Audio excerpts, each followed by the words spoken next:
It's been a month since severe tropical cyclone Pam, regarded as one of the worst natural disasters to hit Vanuatu, struck the Pacific archipelago. 11 people died in the storm, 75,000 people were displaced and 96% of the nation's crops were destroyed. Photojournalist Jeff Tan has just returned from spending 2 weeks in Vanuatu, documenting the impact of Cyclone Pam on the nation and its people.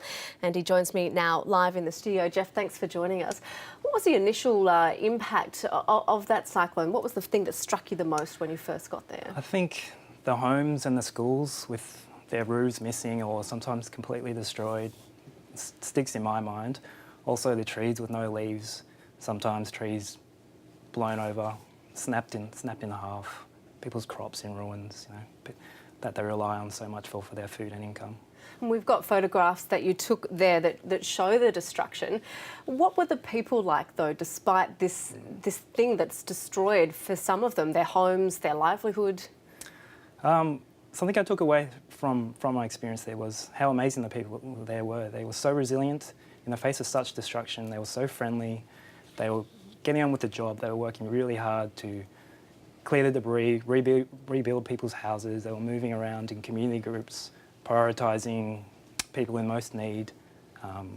They were so welcoming and so friendly. I don't think the 250 km/h winds really could dent those smiles and that friendliness. Which is incredible because, as I said, this is one of the worst natural disasters to hit the area. And we saw in the weeks since then the level of devastation.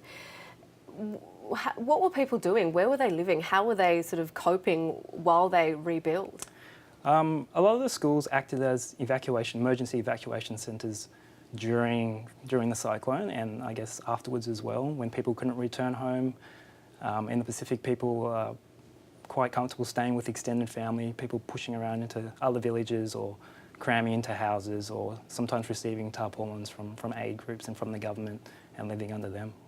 And we've heard stories of dozens of people sort of bunching into tiny areas, hiding under temporary sort of setups that they sort of tried to protect themselves from the wind. Did you hear stories like this? Yeah, the grandmothers told me that this was the most powerful cyclone they'd ever seen. They talked about the roar of the wind for hours.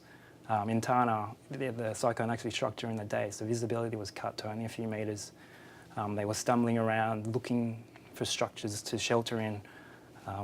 In that kind of wind, they were running around and structures would collapse as they'd get to them, and then you'd hear stories of a whole village, 60, 70, 80 people packing into a house, or sadly in some places the schools were totally destroyed and people just had to lay low and wait it out. And you were there to look at the impact of the changing climate and how that is impacting the people as well. What were your observations on that? Well, yeah, I've been in the Pacific region documenting some sort of climate change effects such as sea level rise, where villages and the whole Pacific nations are at risk of these rising sea levels. And the scientists are saying that this, coupled with the storms, it just increases the impact of these major events where the warmer atmosphere is creating more intense cyclones and storms. And people they're talking about, they're feeling these effects. I mean, they might not fully understand where the climate change is coming from or what our effects are on that climate, but they're feeling that something is changing, and I guess they're worried for the future. Yeah. Jeff Tan, photojournalist, thank you so much for speaking to us about your time in Vanuatu.